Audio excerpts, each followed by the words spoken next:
प्रेग्नेन्सीमध्ये craving होतात हे माहीत होतं, पण एवढ्या जास्त होतील असं कधी वाटलं नव्हतं. तर श्री स्वामी समर्थ सर्वांना, स्वागत आहे तुमचं माझ्या अजून एका नवीन व्लॉगमध्ये. तर बघा, मला धपाटे खायची क्रेविंग झालेली आज. सगळा स्वयंपाक झालेला तरीसुद्धा मला धपाटेच खायचे होते.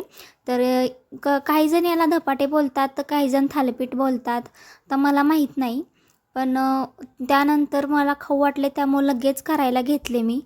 एकीकडे लगेच धपाट्याचं पीठ मळून ठेवलं आणि मम्मीने मंडई आणलेली, ती मंडई मी सगळी व्यवस्थित जिथल्या तिथं ठेवून दिली आणि धपाटे असे थापायला घेतले. आता काहीजणं थापून करतात किंवा काहीजणं लाटतात, तळतात, पण मला थापूनच करायचे होते आणि ते थापलेलेच मला खायला आवडतात सुद्धा.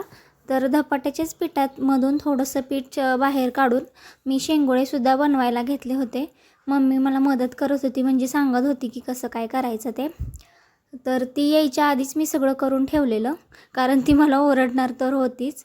एवढा सगळा स्वयंपाक असूनसुद्धा वेगळे अजून धपाटे करायला घेतले त्यामुळे. पण असो, आता जे खाऊ वाटले ते तर खाल्लंच पाहिजे ना. तर बघा किती सुंदर दिसत आहेत.